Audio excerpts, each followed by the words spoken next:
So without further ado, I would like to introduce our keynote speaker.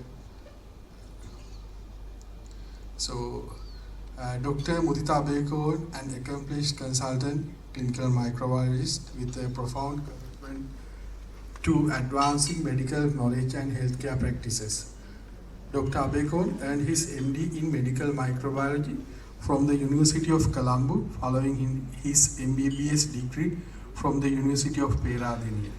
His expertise shines through his roles as a clinical microbiologist at district general hospitals in Polonnaruwa, Kegol, Kurunegala, and presently in Kandy.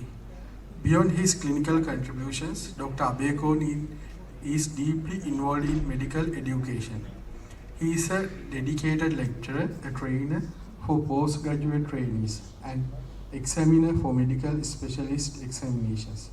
His research collaborations span topics such as M-typing of invasive Streptococcus pyogenes isolates and personalizing antibiotics in urosepsis patients.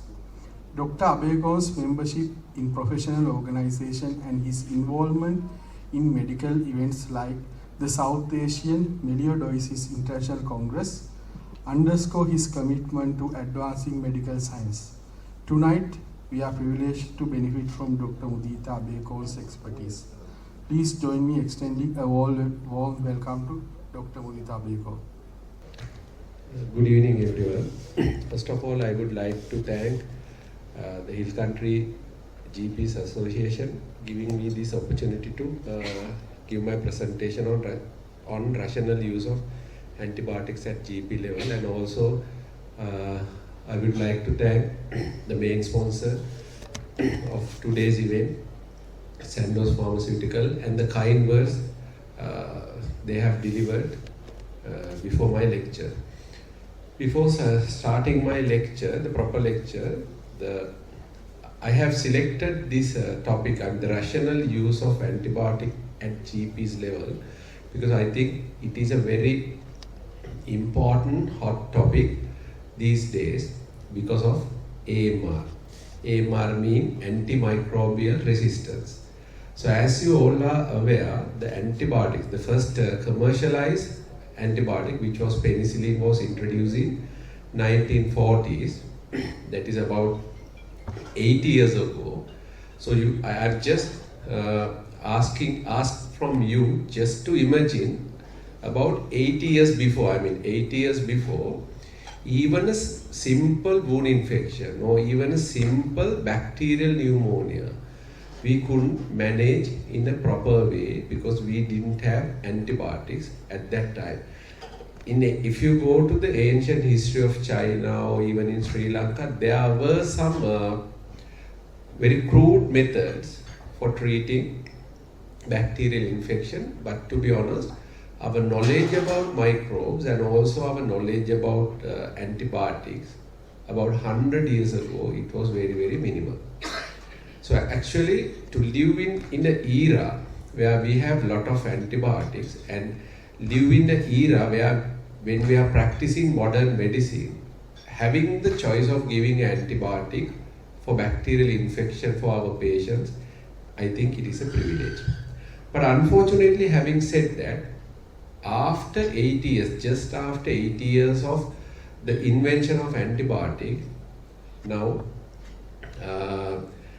the scientific evidence about the usage of antibiotic and also the emergence of antimicrobial resistance is very, very alarming. 100 years ago, we didn't have antibiotic to use to treat bacterial infections, and 100 years later, we do have antibiotics to treat bacterial infection, but unfortunately, we have to ask the question from ourselves, are these antibiotics, are these precious antibiotics, are they going to effective on our patients? Because the microbes, they have fight back. So how they have fight back? They have fight back with the development of resistance to the antimicrobials or to antibiotics. So as a result, the World Health Organization, the WHO, they have recognized the gravity of this problem. Because of that, earlier the rational usage of antibiotic was mainly implemented at the hospital level. But now they have found out the rational use of antibiotic. I mean, if you want to overcome this antimicrobial resistance, and if you want to preserve the effectiveness of antibiotics, actually, we have to have a comprehensive strategic plan for the usage of rational antibiotics. So even at GP levels, right, we have to start the use of rational use of antibiotics. Otherwise, the antimicrobial resistance is going to spread more rapidly, and we will have the antibiotics, but they are not going to be effective. And also, even at the veterinary level and even at the agriculture level, I mean, they do use antibiotics in a very irrational way. So, according to this WHO strategic plan, as I said before, it is a comprehensive plan. So, all institutions, vet institutions, agriculture, GP level, hospitals, they come under one umbrella, and they are trying to control the use of antibiotics. So that's why the rational use of antibiotics at GP level, I think it is very, very important. And I have to emphasize at the beginning, the rational use of antibiotic means it is not merely not using antibiotics. So when there is a proper indication, we need to use antibiotic, but when it is not indicated, actually we should avoid it. So before coming into the main topic, I think we need to refresh our knowledge about antimicrobials and antibiotics. So my lecture initially will comprise of the basic description about antibiotics, and during the latter stage of my presentation, I want to discuss some of the common entities you will meet in your day-to-day practice. So I just want to discuss with you how, on those clinical scenarios, how are we going to use rational antibiotics. For example, we will have a discussion about the management of cystitis. We will have a discussion about the management of pyelonephritis, and we will discuss about how are we going to rationally manage a patient coming with diarrhea. How are we going to manage a patient coming with lower respiratory tract infection. But before going into that part, actually we need to refresh our knowledge. I know during our medical students period, we all have learned about antibiotics.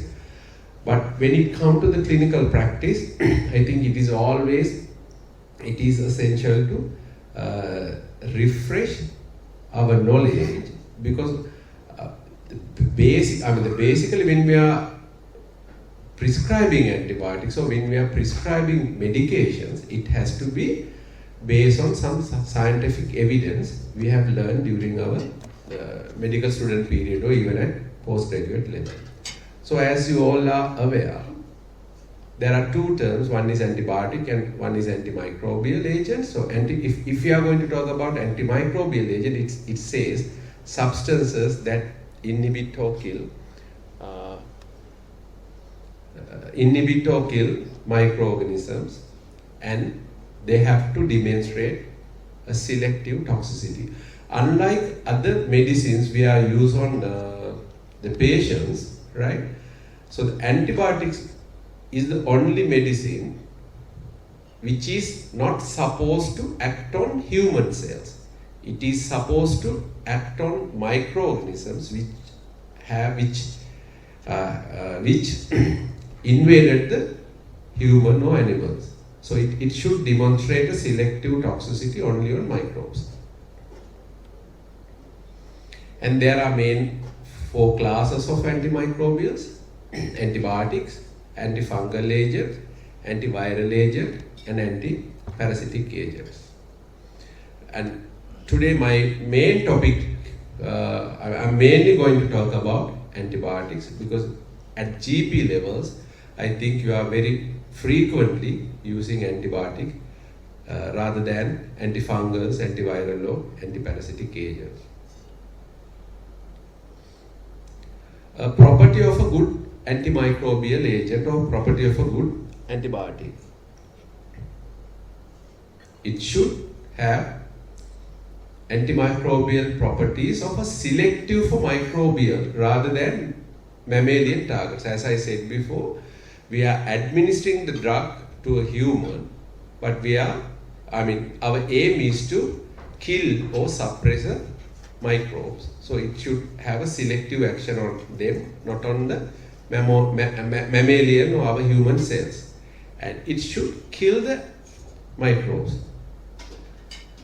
So some antibiotics actually they don't kill bacteria, they just suppress their growth, and then our immunity will destroy them.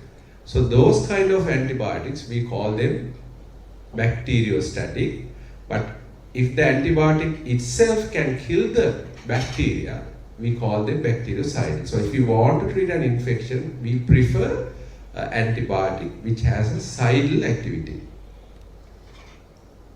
Another thing is, in an ideal antibiotic or antimicrobial, the slow emergence of resistance is also very, very important. Otherwise, if you are going to use an effective antibiotics and within a very short time period, if the microbes are going to develop antibiotic resistance, so the use of effectiveness of antibiotic will lose. The main example is when Alexander Fleming developed penicillin in 1940s. Penicillin was a very effective antibiotic on wound infections. As we all are aware, wound infections are mainly caused by Staph aureus and group A streptococcus. So at the beginning for wound infections, we very frequently use penicillin, right?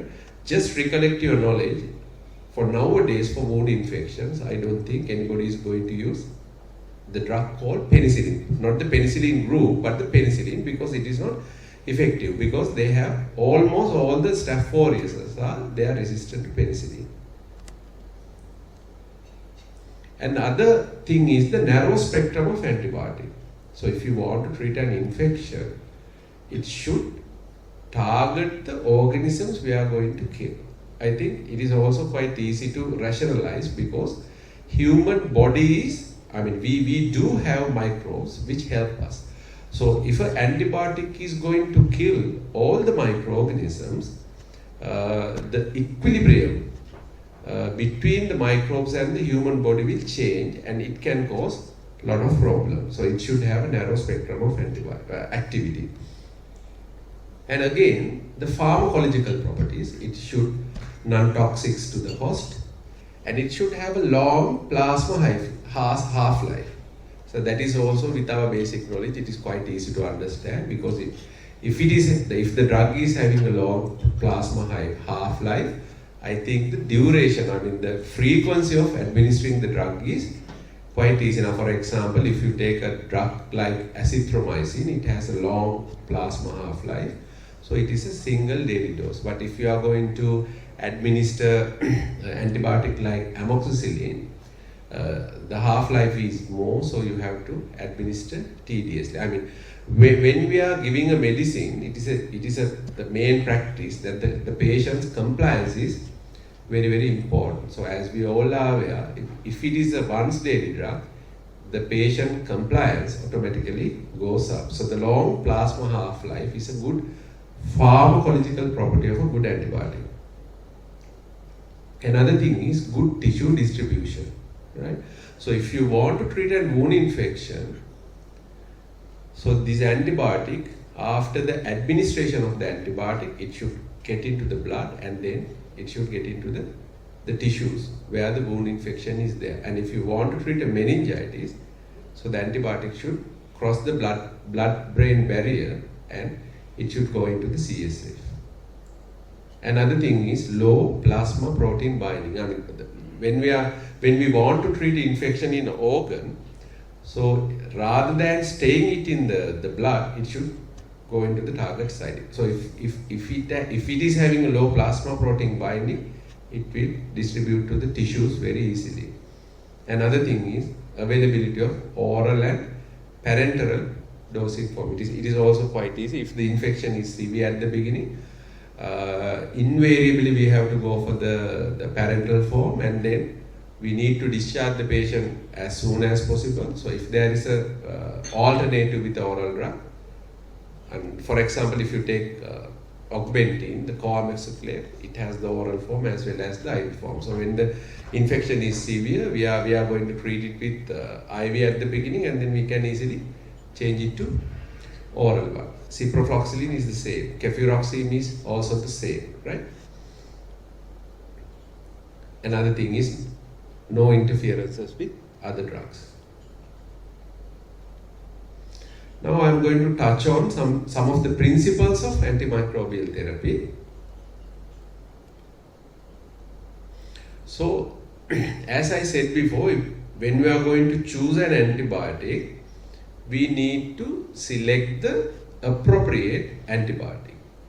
To select the appropriate antibiotic, we should identify the causative agent. I mean, for example, usually when we are trying to identify the causative agent, there are two ways. One thing is, before starting the antibiotic, we should take cultures, and from cultures we can identify the culprit which is causing the infection, and then we can go for antibiotic sensitivity, and then according to the laboratory investigations we can find out which antibiotic is going to cure this infection. But unfortunately, at GP level or even at the hospital level, we can't come to a microbiological diagnosis, or it is going to be a clinical diagnosis. Now, for example, if a patient is coming with a wound infection, so we know it is a wound infection, but sometimes it is quite difficult to find out the real agent of the wound infection. Then we need our knowledge, what are the main organisms which can cause wound infection. So that is, for example, if it is Staph aureus and Streptococcus pyogenes, then we have to find out antibiotic which will cover the both, which is we call empirical therapy. So in day-to-day practice, especially at GP level, you are doing, rather than a targeted therapy, you are doing empirical therapy.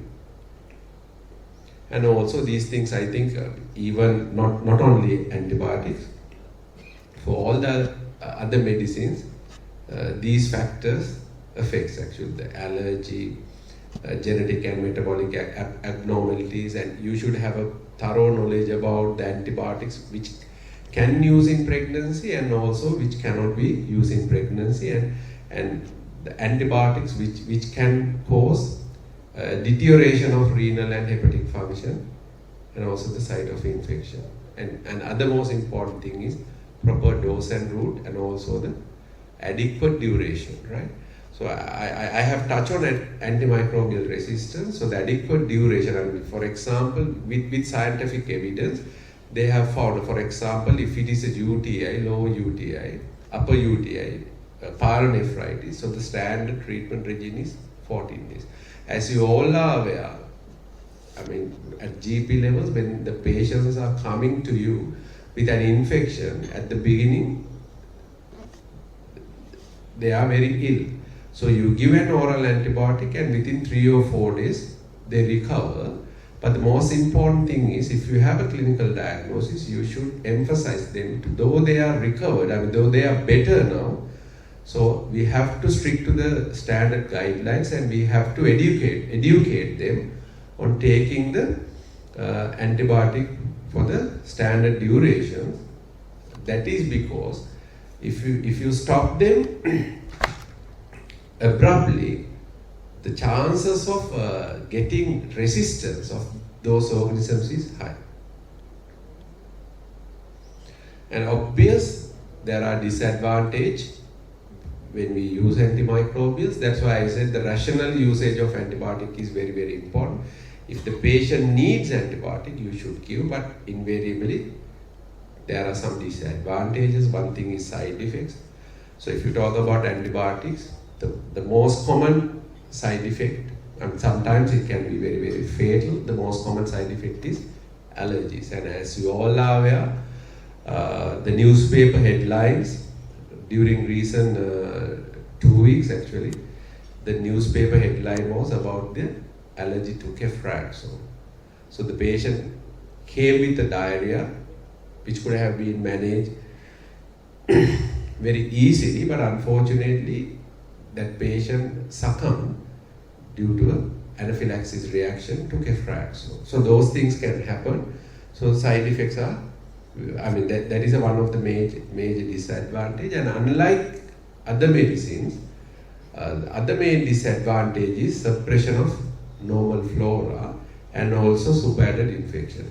So, there is a theory now, the microbes, the microbiota, which we have inside our body, it says it is in an equilibrium with our body, right? So there are new researchers now coming up that even sometimes, even the emergence of cancers, may be related to the disruption of the equilibrium. So if you are going to misuse antibiotic, the suppression of normal flora can lead into bad consequences. Obvious, some drugs are toxic, they can be nephrotoxic, some are hepatotoxic, and also the cost, and also emergence of resistant strain. So when you are prescribing antibiotic, actually, if you are going to prescribe the drug anti-diabetic or anti-hypertensive, the effect is only on that patient. So if it is going to be toxic, it is only for that patient. But emergence of resistance means it has a bad effect on the human civilization also, right? So sometimes when these the microbes become resistant, right? They are very quickly or they are rapidly spread that antibiotic resistance to other type of microorganisms also. That's why we are very, very careful about antimicrobial resistance. As I said before, there is a very long history about antibiotics. So this is the person who, the Paul Ehrlich, I think it was some kind of a sulfur drug. He tried to use to treat infections, but as we all are aware, Alexander Fleming is the one who tried and who was the first person to discover an antibiotic at commercial level. And this is just one of the slide. I just want to highlight the slide to your right. Actually, it was an accidental finding. So now you can clearly see there is a bacterial growth on the culture plate, and he was actually doing an experiment on Staphylococcus aureus in his microbiology lab.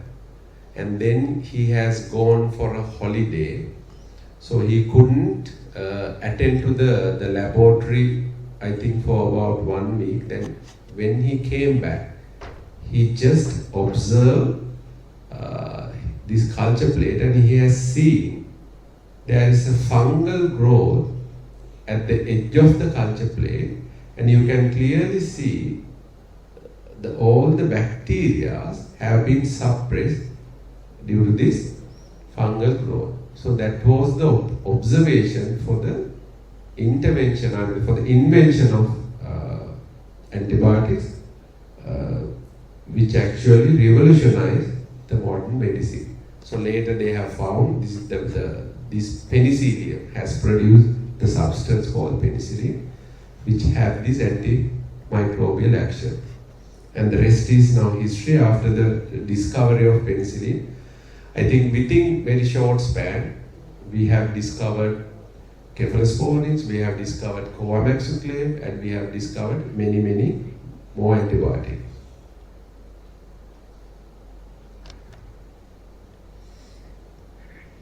I think it is very important to know about the classification of antibacterial agent as well.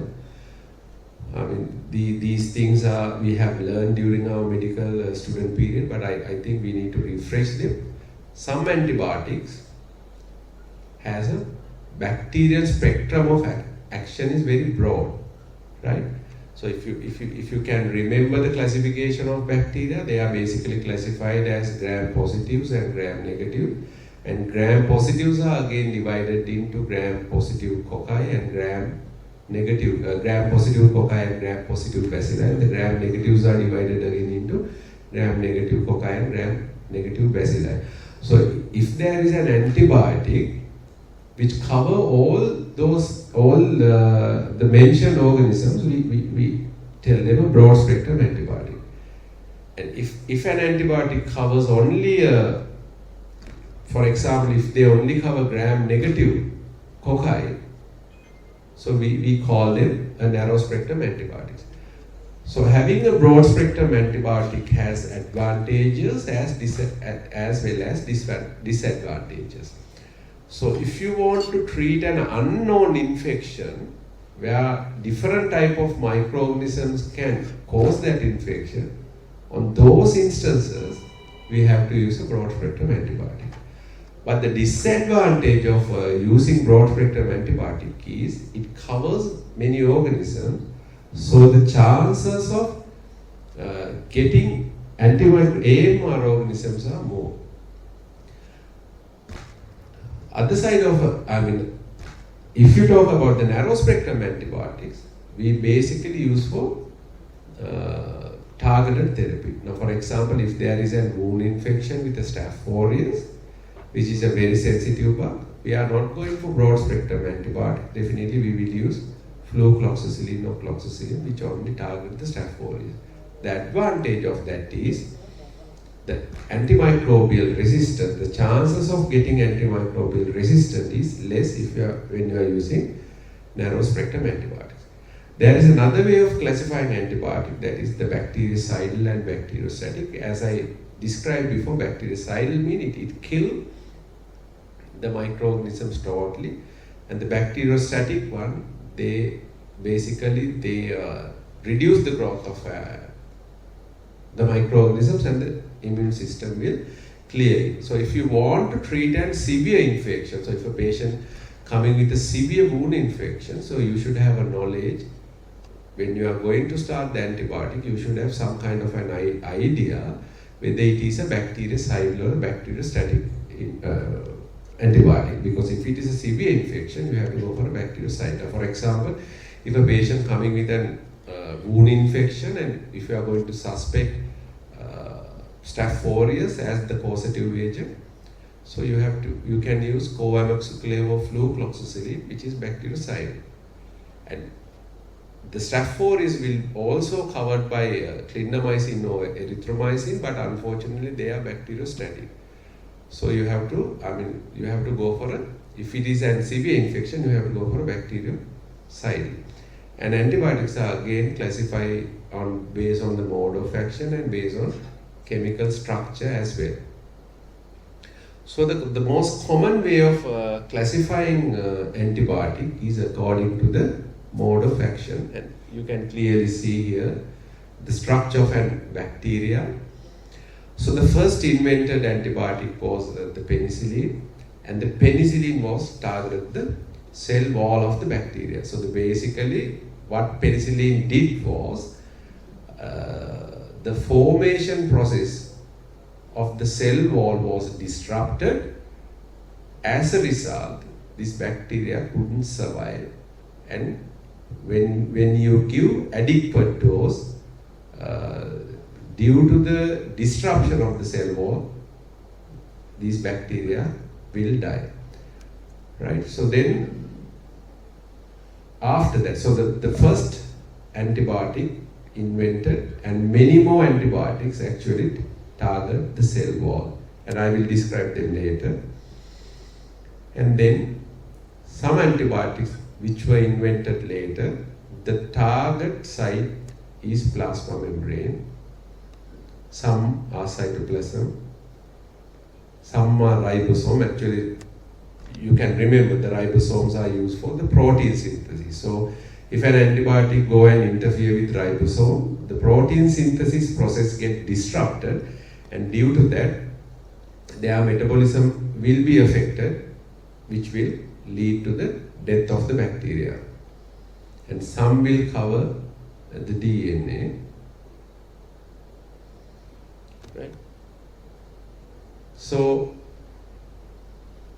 the inhibition of, so these are the target site of antibiotics, inhibition of cell wall synthesis. The classical example is the penicillin, and the disruption of cell membranes. I mean, there is antibiotic called IV antibiotic called polymyxin, and inhibition of protein synthesis. Examples are erythromycin, chloramphenicol, and clindamycin. And inhibition of nucleic acid synthesis. The examples are quinolones, I mean basically ciprofloxacin, levofloxacin, moxifloxacin, and some actually interfere with the metabolites in the cells. The classical example is trimethoprim, sulfamethoprim and the sulfamethoprim. So basically, I will later touch on them. Okay, I will skip this slide. And then you should have some idea about the beta-lactam antibiotic. Right? So my main classification is based on the target site of the bacteria. So as I said before, most of the antibiotics target site is cell wall. So the antibiotics which act on cell wall are basically classified into two. One is beta-lactam antibiotics and other one is non-beta-lactam antibiotics, right? So this knowledge is very, very important if you want to talk about the penicillin allergy or antibiotic allergy, because it is a basic thing, but the knowledge is very, very important. So basically beta-lactam antibiotics, if an antibiotic has a beta-lactam ring, all those antibiotics are classified into beta-lactam antibiotics. So there are mainly two types of beta-lactam antibiotics. Number one is penicillin, right? So there is antibiotic called penicillin, and also the groups, if you are going to talk about penicillin, that is the antibiotic penicillin. But if it is penicillins, there are different another type of antibiotic which fall into the penicillin group. So the mainly beta-lactam agents are penicillins, that is including penicillin as well as another antibiotic which I am going to describe later. Then cephalosporins and beta-lactamase inhibitors. So what are penicillins? Obviously penicillins are, we know the first antibiotic invented was penicillin. And the classical example is oral penicillin, benzyl penicillin and benzathine penicillin. Apart from that,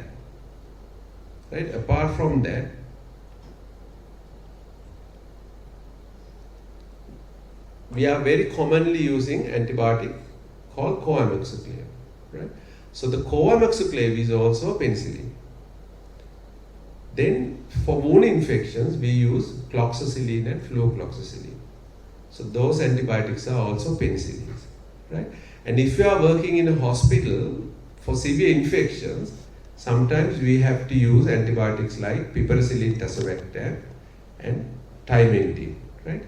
Those antibiotics are also penicillins, right? I am emphasizing this point because if a patient coming with a penicillin allergy, I have seen this is in day-to-day practice. Actually, even some of the consultants have prescribed.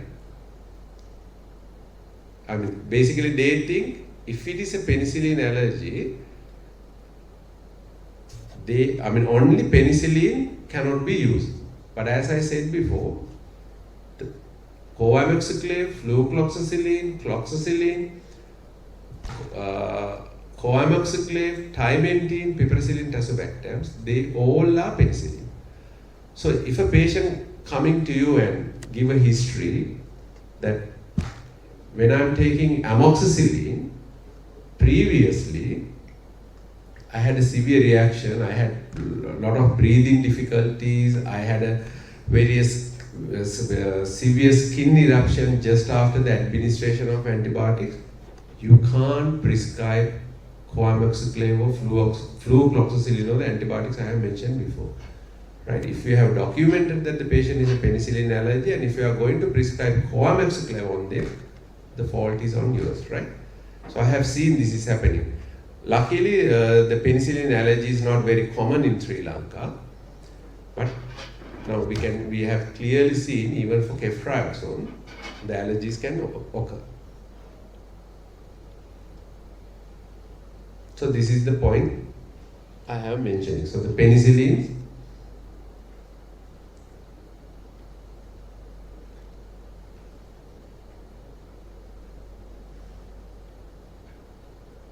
right. So then I said I am now talking about the antibiotics which act on cell wall. There are two types. One is beta-lactam, one is penicillin. The beta-lactam and non-beta-lactam. The beta-lactam is divided into two. One is penicillins and other one is beta-lactam, but they are not penicillins. The classical example is cephalosporins. So I think you should have a fairly good knowledge about the cephalosporins. Cephalosporins, basically, we talk about their generations: first generation, second generation, third generation, and fourth generation. So the cephalosporins, the first generation, the most common one is cefalexin. Second generation, most common one is cefuroxime. And third generation, most common antibiotics we use in day-to-day practice is, not at the GP level, ceftriaxone and cefotaxime. And fourth generation, actually I'm not going to talk you, it is a broad spectrum parenteral antibiotics, right? And not very recently, about, I think it was about 20 years ago, there is a one oral third generation cephalosporin. Now, this generation varies. For example, if it is a first generation cephalosporin, the spectrum is less. When it goes to the second generation, the spectrum is more. And when we go into the third generation, the spectrum is more than the second generation. So those are broad spectrum antibiotics. But the problem with third generation antibiotic is, until about 20 years ago, we would like to have broad spectrum antibiotic. Sometimes if you want to start empirical treatment, but unfortunately there wasn't any oral solution for third generation cephalosporin. I think probably you might have heard about this. I don't know whether you are using it very frequently or not. The cefixime. The cefixime is the only available oral third generation antibiotic. So the most important thing, it is a third generation, and it is also cephalosporin. I think I'm planning to finish my lecture in about another 25 minutes time. Because of that, I think I need to skip some of the slides. I think this point is very, very important. Now, I think you can remember, if a patient is having a penicillin allergy, you need to take a proper history. You have to exclude whether it is immediate hypersensitivity or not. If it is an immediate hypersensitivity, the antibiotic I have mentioned before, you have to avoid. But if a patient having a penicillin allergy, and if you want to treat them with the cephalosporins, you have to be careful, because there is a chance of cross allergy about 5%. In some scientific evidence, it says about 15%. It varies between 5% and 15%. For example, if a patient coming with a UTI and he is giving a very clear evidence for penicillin allergy, obviously you can't start coamoxiclav on that patient. So we need to find out another oral option. And you are thinking about starting cefuroxime, which is a second generation cephalosporin. But you have to be very, very aware. There is a 5 to 15% of chance of getting a anaphylaxis even for cephalosporins on patients who are having penicillin allergy. So I think if patient has described a very severe life-threatening anaphylaxis before, I think better to avoid even cephalosporins on patients who are having penicillin allergy.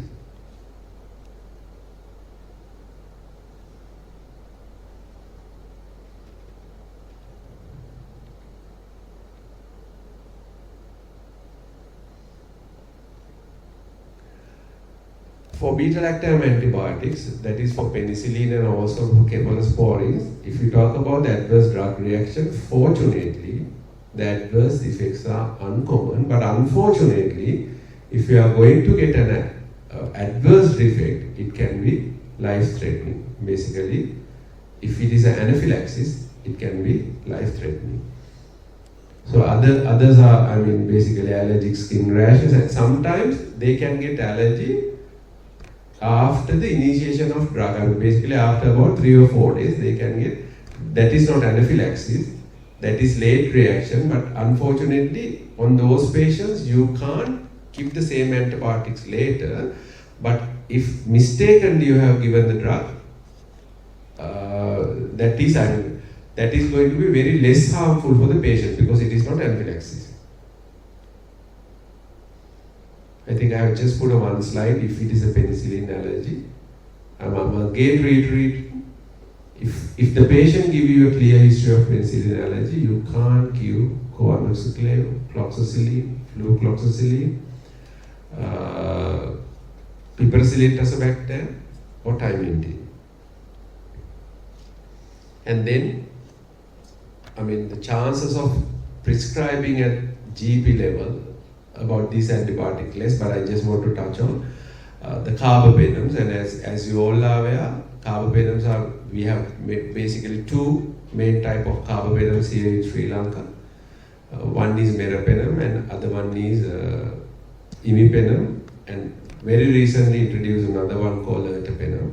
So these are very broad spectrum antibiotic and only parenteral form is available. But the most important thing is at GP levels, if you are going to misuse antibiotics, you don't have a chance of prescribing carbapenems at GP level, but if you are going to misuse other antibiotic, unfortunately, most of these bugs, they will develop resistance not only to the antibiotic you are going to prescribe, but even for carbapenems.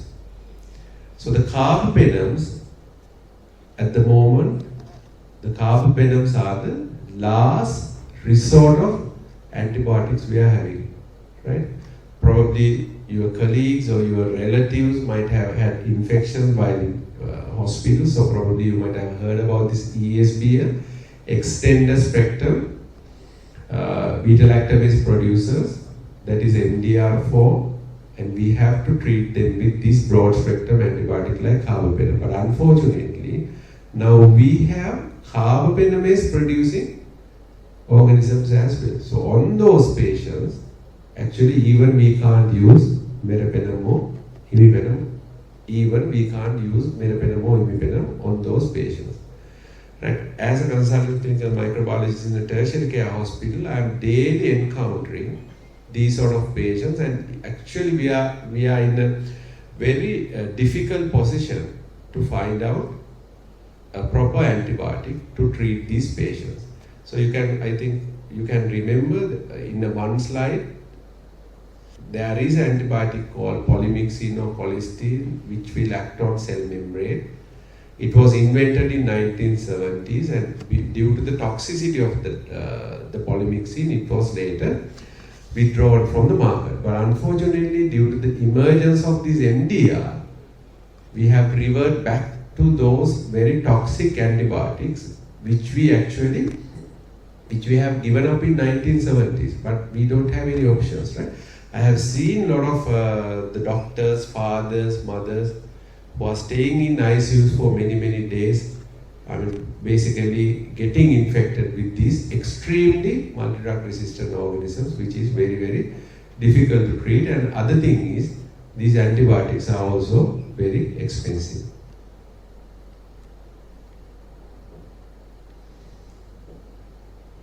I think this is a very good slide which will summarize the spectrum of the antibiotics which I have described to you. So if you talk about penicillins, I said to you, I mean, antibiotics are basically, the microorganisms are basically classified into gram positives and gram negatives. Gram positives are divided into gram positive bacilli and gram positive cocci. Gram negatives are classified into again gram negative cocci and gram negative bacilli.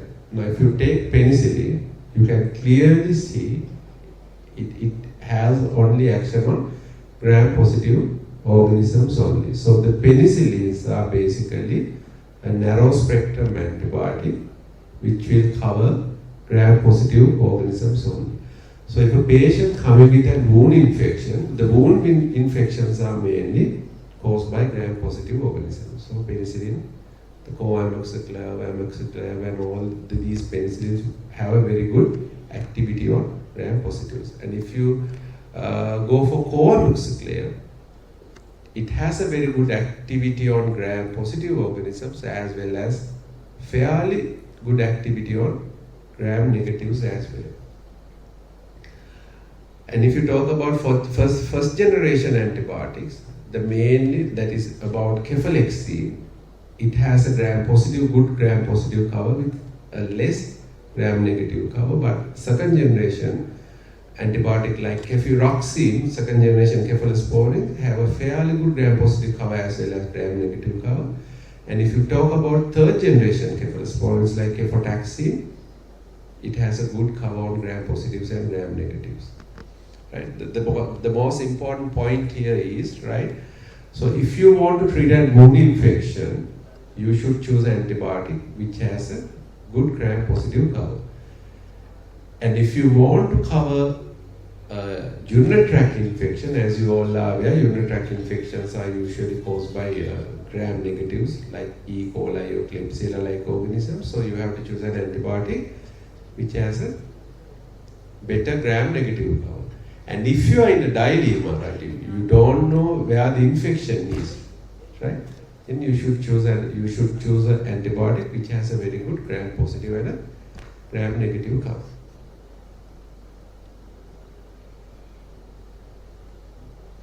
Then I will just going to touch on antibiotics other than beta-lactams. So this knowledge is also very, very important. That is also because of drug allergies. So if a patient complains of a beta-lactam allergy, or if a patient complains of a penicillin allergy, severe penicillin allergy, as I said before, that all the penicillins are out. And also you have to be careful when you are giving a cephalosporin antibiotic as well. So you should have a fairly good knowledge about the other classes of antibiotics which doesn't belong to the beta-lactams. I think there is an antibiotic called the vancomycin at GP level. I mean, it is very rarely used. So it is act on cell wall, but it is not a beta-lactam antibiotic. But unfortunately, it have nephrotoxicity. I will skip these slides, and I just want to highlight some of the common antibiotics we use at GP level. Right. I think this is going to be an important slide. So up to now I have talked about antibiotics. Basically they are targeted site for cell wall. So the second targeted site of antibiotics are the bacterial protein synthesis. They inhibit the bacterial protein synthesis. So these are the antibiotics which inhibit protein synthesis. So aminoglycosides, that is gentamicin and abeykoon, only parenteral forms are available, so no, there are oral preparations. And then the macrolides, and the most common macrolides is erythromycin, azithromycin and clarithromycin. So usually if a patient is having a penicillin allergy, and if it is a severe penicillin allergy, I think for penicillin allergic patient, the first option is macrolide, that is either erythromycin, azithromycin or clarithromycin. But the problem with erythromycin is it has a lot of gastric irritations, the bowel related side effects, and also the dosage frequency. But as I said before, azithromycin is a very good drug because long half-life, so it is a once daily dosing for about 3 days. And chloramphenicol and the tetracycline also inhibit protein synthesis. The mostly commonly used tetracycline these days is doxycycline, and they act on protein synthesis. They inhibit protein synthesis. They are not beta-lactam antibiotics. So these doxycycline also can be used on penicillin allergy patients.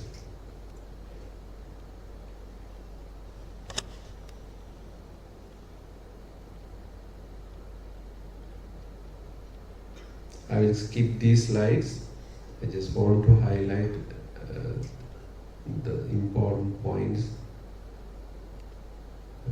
we are using at the GP level. But I will touch on these macrolides, that is azithromycin, clarithromycin and erythromycin, active against gram-positives including Streptococcus pneumoniae and Staphylococci, right? So you can clearly see the pneumonias are mainly caused by, the bacterial pneumonias are mainly caused by Streptococcus pneumoniae, and wound infections are mainly caused by Staph aureus and group A Streptococcus. So if a patient is coming with an penicillin allergy, and if the patient is having a wound infection, we have the second option of giving them azithromycin, erythromycin or clarithromycin. And if the patient is coming with a pneumonia, a community acquired pneumonia, the first choice would be a drug like cefuroxime or coamoxiclav. But if the patient is having a penicillin allergy, you can go for azithromycin or clarithromycin. And as I said before, the main convenient point about azithromycin is it is once daily and you only give only for 3 or 5 days. And other most important thing is, for community acquired pneumonias, if you are going to prescribe coamoxiclav or cefuroxime, they don't cover atypical organisms, right? The atypical organisms are the mycoplasma or chlamydia. They also can cause community acquired pneumonias. But macrolides like erythromycin, azithromycin and clarithromycin, they will cover atypical as well as typical bacteria as well. Another most important point about azithromycin is their tissue distribution is very, very good.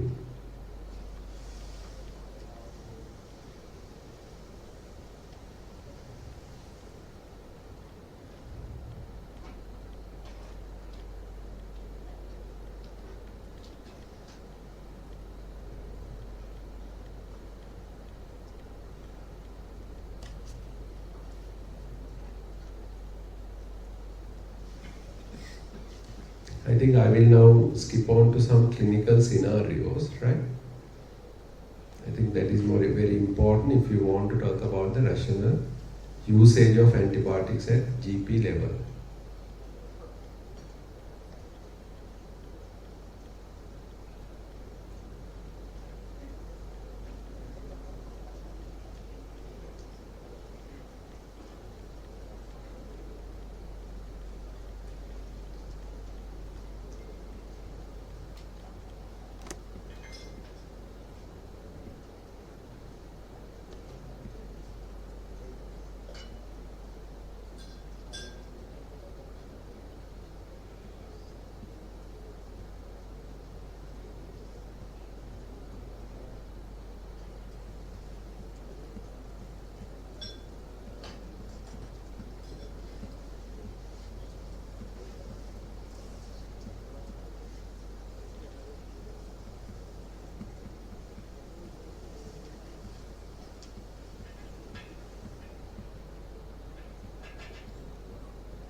Right.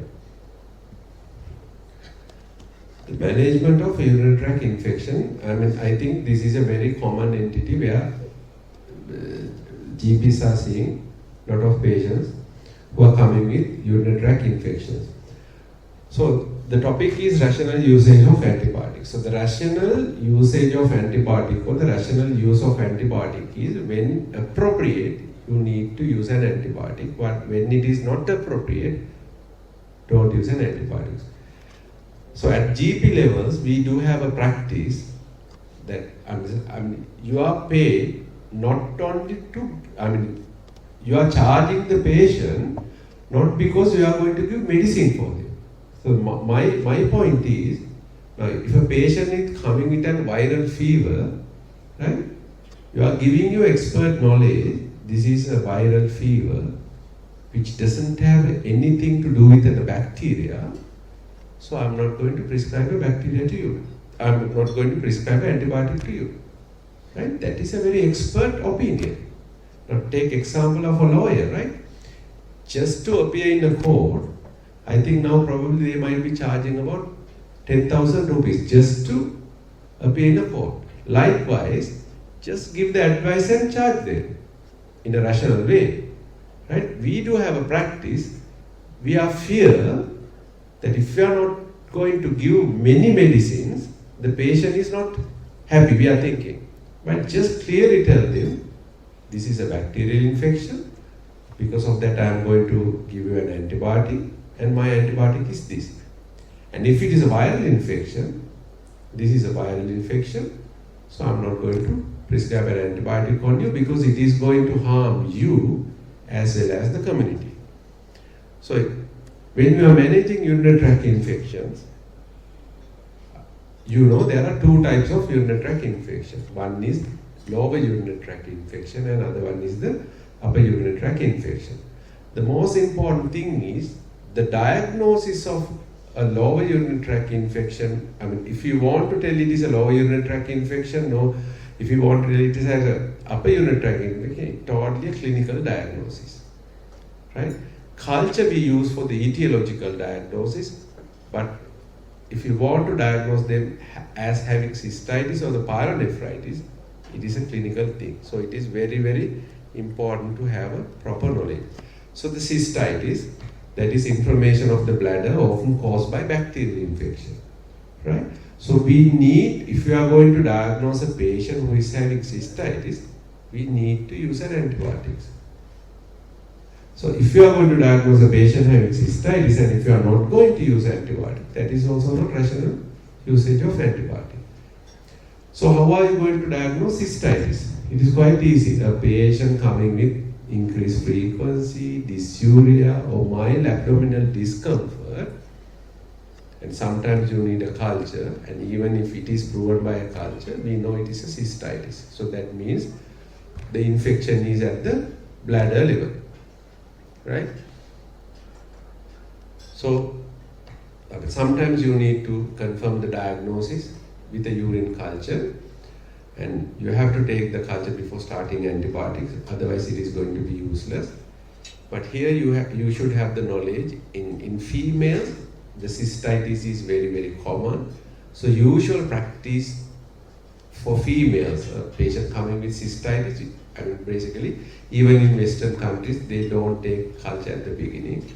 And we have some sort of an idea about the organisms which cause the cystitis, so we do prescribe antibiotic for very short duration. So it is an empirical therapy, and these are the main options: trimethoprim, sulfamethoxazole, nitrofurantoin, and also sometimes if you think they are not going to help you, probably even for cystitis, we use ciprofloxacin. Here, the nitrofurantoin, I want to emphasize one point. It doesn't penetrate into the tissues of the renal tract. It just gets cleared into the bladder. So nitrofurantoin only can treat only for cystitis, not for pyelonephritis, because pyelonephritis is an infection in the kidneys, but nitrofurantoin won't penetrate into the renal tissue. And there is another drug called Selexid, the mesalinam. So you probably might have seen some of the reports with the patients who had cystitis, and you might have performed urine culture. You can get a MDR coliform on that report, and it is only sensitive to this drug called mesalinam. The mesalinam, like nitrofurantoin, it is also act only on cystitis. If the patient is only having cystitis, but ciprofloxacin is a very broad spectrum antibiotic which have a very good tissue penetration as well. And the duration of treatment, as I said before, if it is a female patient, it's quite common to get cystitis. So sometimes only 3 days of antibiotics will help them. Another most important thing is, in UTI in males, whether it is a cystitis or whether it is pyelonephritis, we take them as complicated, and you need to investigate on them even the first episode. But in females, we don't need to investigate if it is the first attack, but they can get very frequently they can get UTIs. So if they are going to get frequent UTIs, at that point you have to intervene and investigate them. But if it is a male cystitis, you need to investigate them from the first episode. And the follow-up. It is important follow-up with your healthcare provider to ensure the infection has been successfully treated and to address any persistent symptoms. If it is recurrent infection, if you experience recurrent cystitis, your healthcare provider might recommend additional evaluation and management strategies. This could include underlying risk factors, considering prophylactic antibiotics or other preventive measures. Due to the increased concern of antibiotic resistance, healthcare providers may consider local antibiotic resistance pattern when choosing an antibiotic. This helps to ensure that the chosen antibiotic is effective against the specific bacteria causing infection. So I have given you the recommendation to use nitrofurantoin and cotrimazole, and here it says, due to the MDR which can cause cystitis, you have to consider the local resistant pattern. Here, luckily, the nitrofurantoin and cotrimazole, it is not very commonly prescribed in the community these days. So as a result, most of the time, these MDR organisms, even which they cause cystitis, I have seen, they are sensitive to nitrofurantoin and cotrimazole. So as a last resort, on MDR organisms which cause cystitis, you can use nitrofurantoin and cotrimazole, which are very, very cheap also. Right? They are very, very cheap. But you have to be careful when you are using cotrimazole, because if the patients are allergic to sulfur, they can get Stevens-Johnson syndrome, which is very, very rare. So how are you going to diagnose pyelonephritis? That is a clinical diagnosis. If a patient coming with loin pain and with a fever, so you have to think about pyelonephritis.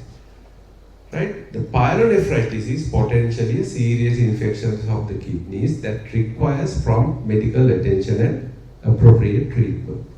So as I said before, as a GP, if you are going to see a patient coming with a suspicion of having pyelonephritis, you have to assess the patient properly.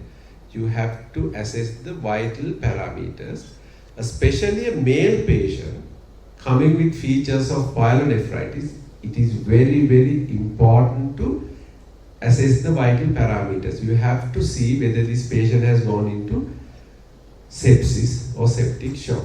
And as I said before, then your expert opinion would be not to give an antibiotic, but just to tell them this is a serious infection.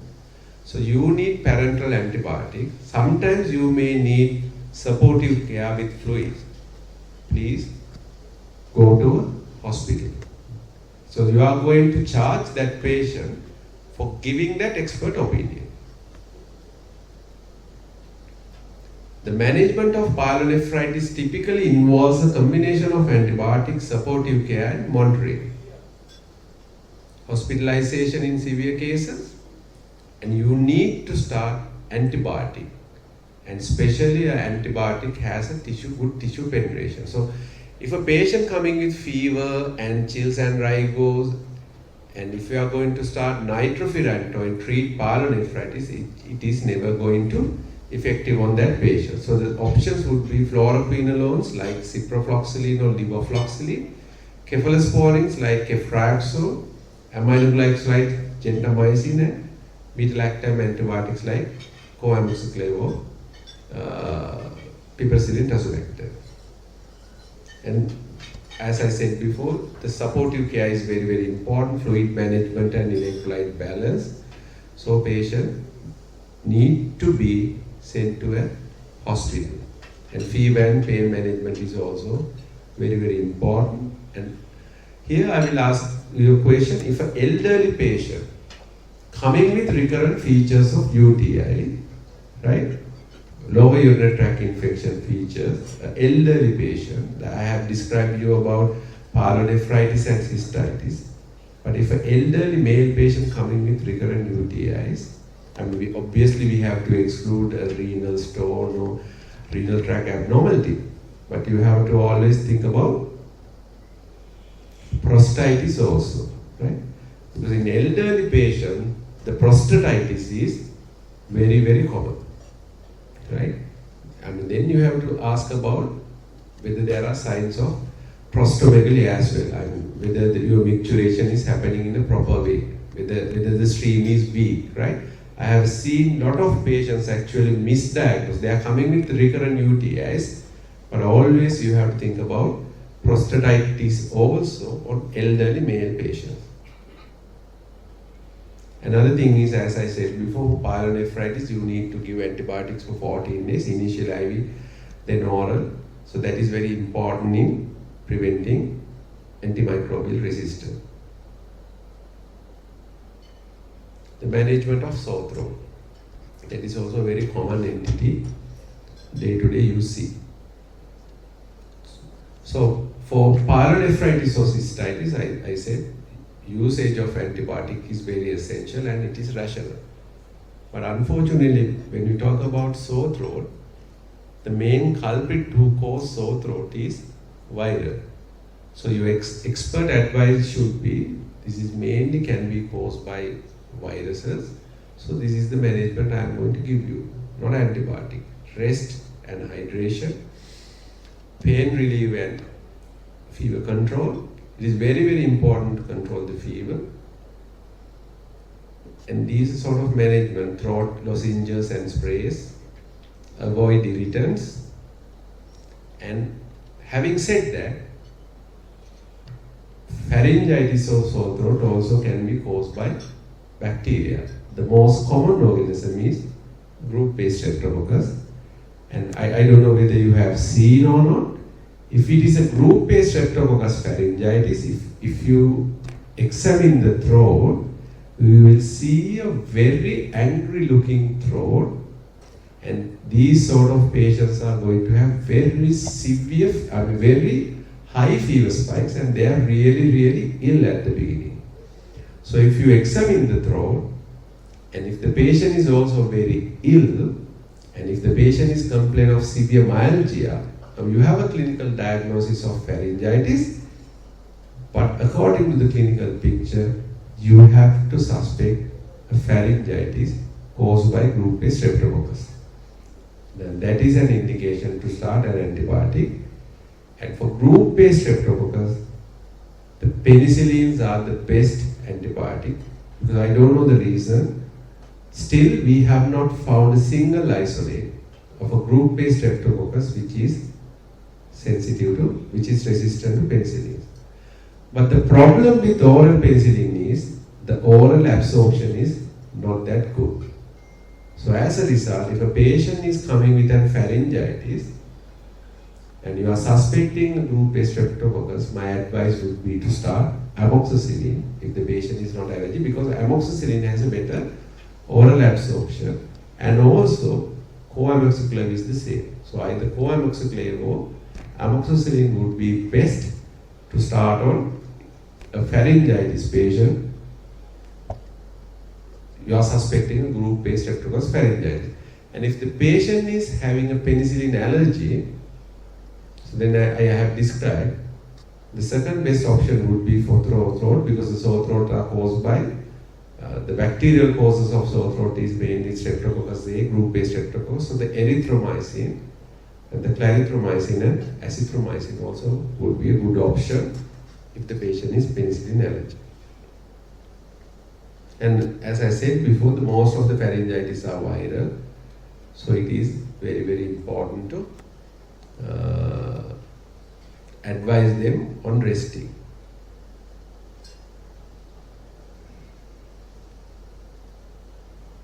Right, then I think at GP level you will see a lot of pneumonia patients as well, lower respiratory tract infection, and lower respiratory tract infections are basically pneumonia and bronchitis.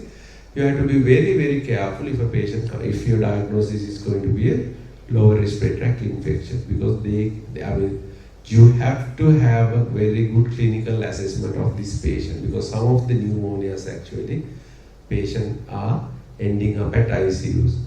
So it is a very big decision if you are going to take. It is a very big decision you have to take.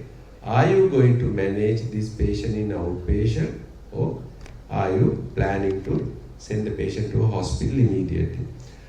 So it is quite easy. You have to see the respiratory rate and whether the patient is ill or not, right? And there are a lot of scores. There is a score called Curve 65, right? It's quite easy. C mean confusion, U mean having hyperuria, R the respiratory rate, confusion, and the B blood pressure, and 65 mean if the patient is more than 65. So then if you are suspecting a pneumonia, I think it is better if the patient is having a respiratory distress to send the patient to a hospital. So the medical evaluation is very, very important.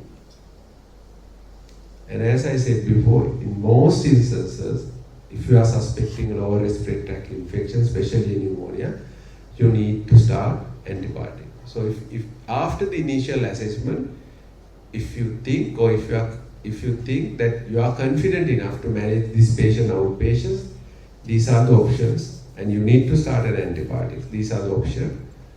You can start beta-lactam antibiotics like co-amoxiclav or even cefuroxime, and macrolide like azithromycin or clarithromycin, and fluoroquinolones. And if you are going to start fluoroquinolones, there are two types of fluoroquinolones. The initial one was ciprofloxacin, but if you are suspecting respiratory tract infection, a severe pneumonia, the fluoroquinolones you are going to start on these patients is levofloxacin or moxifloxacin. Having said that, I said the lower respiratory tract infections are mainly caused by bacteria, but with this COVID epidemic and everything, even some viruses can cause severe pneumonitis. The classical example is the recently had the COVID pandemic, and also influenza can cause severe pneumonitis. And according to the clinical assessment, you need to send them to a hospital. And other thing is, these antivirals are not frequently available to manage it as an outpatient drug.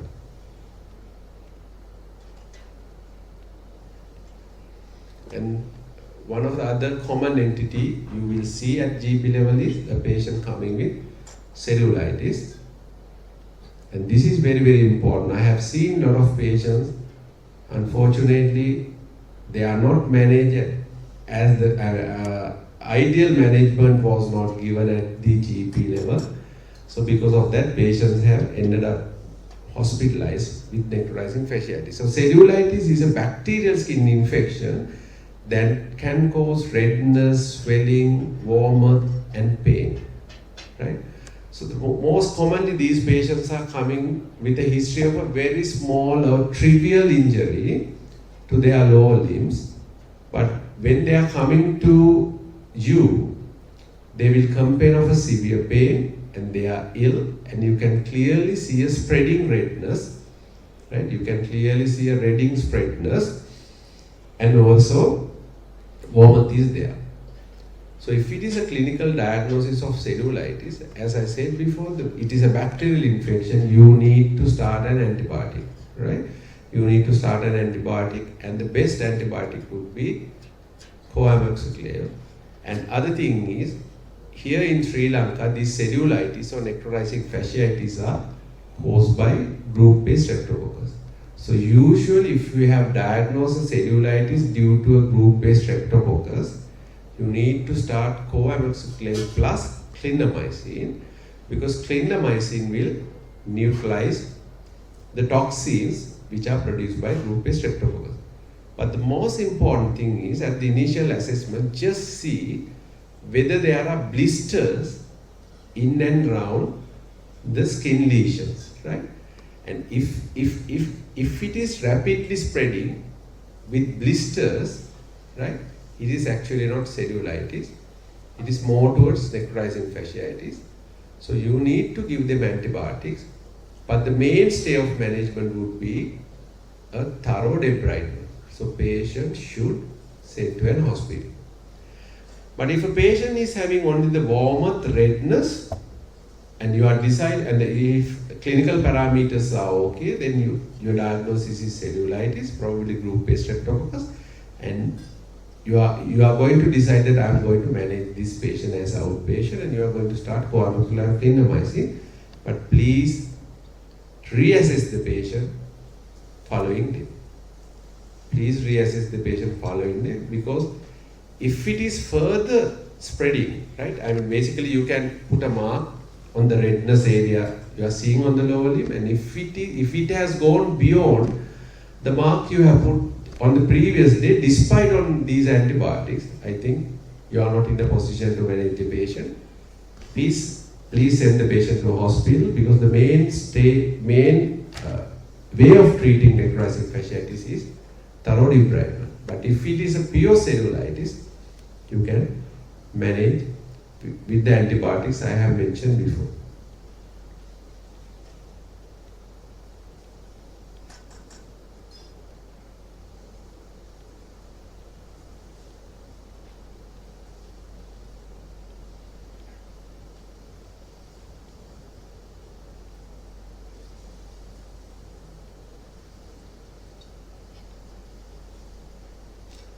And this is going to be my last slide.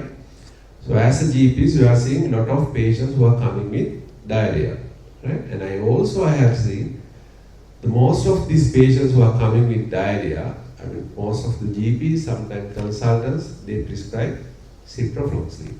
But unfortunately, most of the diarrheas, right? Most of the diarrheas are caused by viruses, especially in children, right? Even in elderly, the most of the diarrheas are caused by viruses, right?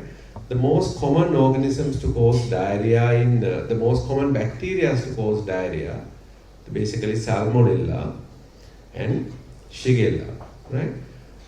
If you talk about Salmonella, the most of the food poisonings are caused by not Salmonella typhi, non-typhi Salmonellas, which are not indicated to treat with antibiotics.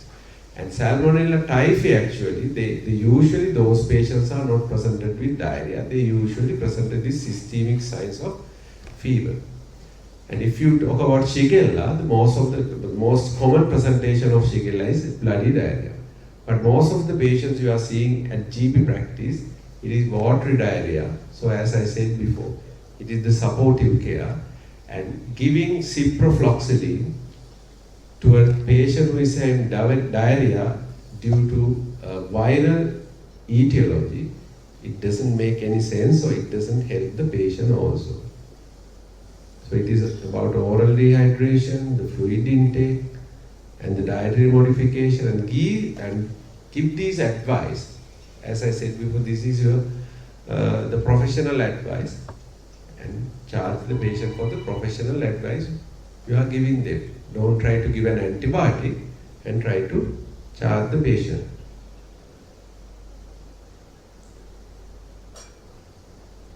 Right.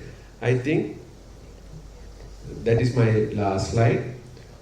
So during my lecture, I just want to cover the basic knowledge about antibiotic, but I think the most important part would be the last discussion I had on the clinical scenarios. So you can clearly see I have touched on UTIs, pyelonephritis, cystitis, pharyngitis, pneumonias, and also cellulitis and necrotizing fasciitis. And some of the infections are clearly diarrhea. Some of the infections are clearly caused by bacteria. So if a patient coming with a cellulitis, and if you are going to think, I'm going to be very rational on antibiotics, and if you are not going to treat with an antibiotic, that is also irrational. And if a patient coming with diarrhea and you are knowing for sure this is most probably due to a virus, and if you are going to start on antibiotic, that is also irrational. Right? So you have to be very rational when you are treating patients with antibiotic. And I want to say that if you are going to use antibiotic irrationally, and you are not going to harm the patient only, you are going to harm the whole human civilization. So keep that in mind and use antibiotic rationally, because it is very, very important to use antibiotic rationally at GP level to reduce this antimicrobial resistance. Thank you very much.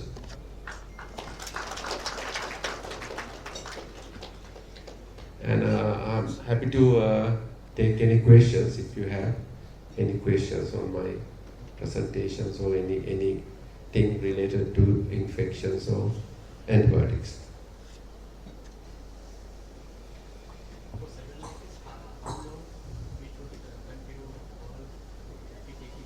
At least, you have to give it at least for 10 to 14 days actually.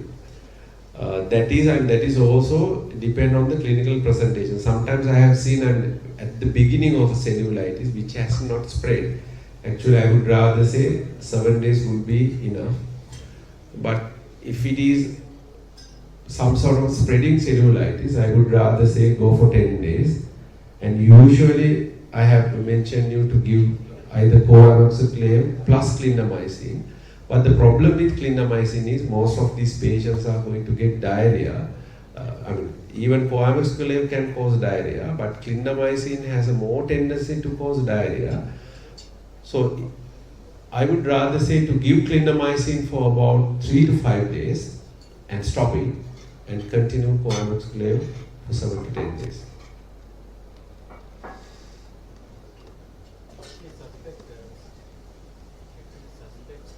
Pulmonary infections. Pseudomonas.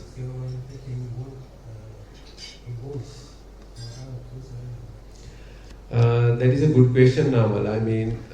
The first thing is, if you are having a chronic wound infection, the clinical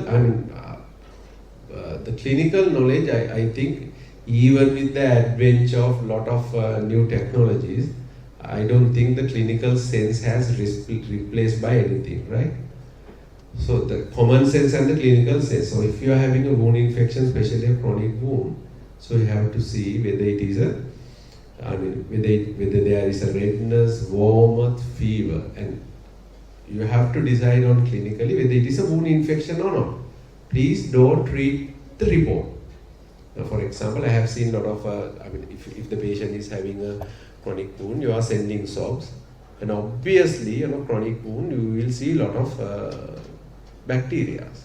The first thing, if you are suspecting a Pseudomonas infection, you have to assess patient clinically and you have to decide whether it is infected or not. If it is infected and if you are suspecting Pseudomonas infection, at GP level, unfortunately, there is few antibiotics which cover Pseudomonas. Which have oral option. One is ciprofloxacin, another one is this levofloxacin. But sometimes even for the ciprofloxacin and levofloxacin, these isolate are resistant. So, and if you are suspecting a wound infection, and if it is resistant to levofloxacin or ciprofloxacin, you don't have any option. You have to send the patient to a hospital only to give parenteral antibiotics. But if it is sensitive to ciprofloxacin, that is the only available oral option. Even sometimes for UTIs, you can get urinary tract infection due to Pseudomonas, especially catheter-associated UTI. So that is the only oral option where we can use it at the GP level.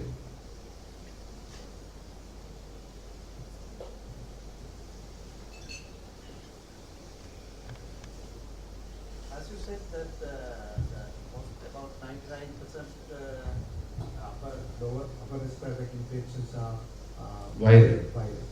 And but as immunity is low, in that type of patients, immunity is low. Then the third day, like what about to prevent secondary infection with bacteria?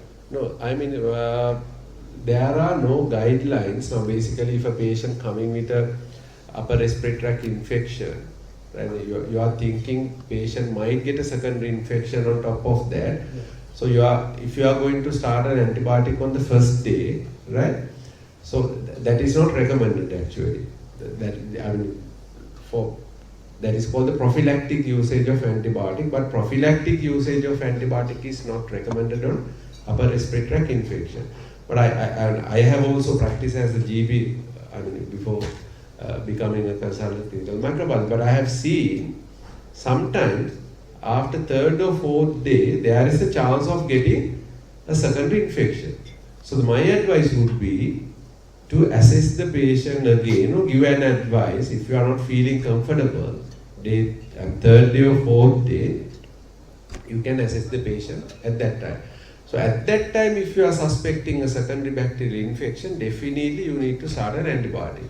And my personal experience is, if you see a patient coming in the day one, or the sputum or the secretions he is having is not purulent actually, right?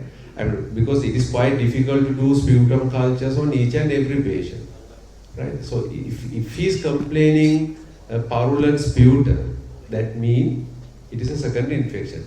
So at that point actually you need to start antibiotics, because if you are not going to start an antibiotic, actually they will end up getting pneumonias.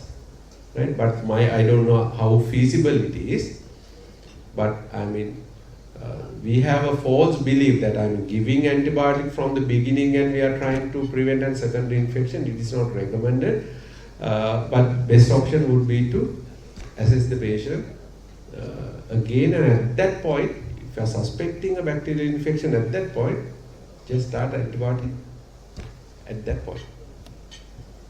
I think third or fourth day, if it is not settling and starting the productive cough line, so we can prescribe them saying that so if third day like these symptoms appears, of course we can take this from outside. That is also, I think, rational.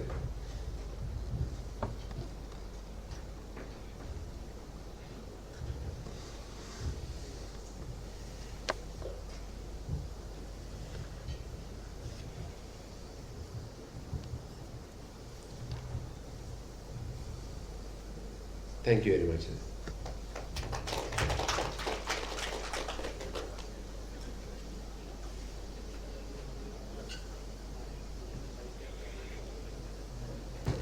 Thank you, Dr. Abeykoon, giving us a very wonderful lecture on rational use of antibiotic and giving us an opportunity to eye open, and it's a very wonderful thing to know rational use, and we thank you very much again. I call upon Kirulu to I call upon our secretary. I thank Dr. Indika Karunathilaka for last two occasions acting duties as secretary to the Hill Country. Our secretary is back. I call upon the secretary to give vote of thanks.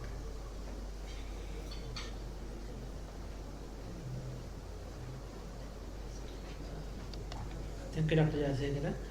So, on behalf of Hill Country Welfare Society, I sincerely thank Dr. Muditha, Abeykoon, consultant clinical microbiologist. Thank you very much again for the very informative lecture. And meantime, I will take this opportunity to thank our membership who today participate and make this event successful. And the meantime, I will take this opportunity to thank the sponsors who sponsors this event and give us support to continue these sessions. Thank you very much for everyone. Thank you very much.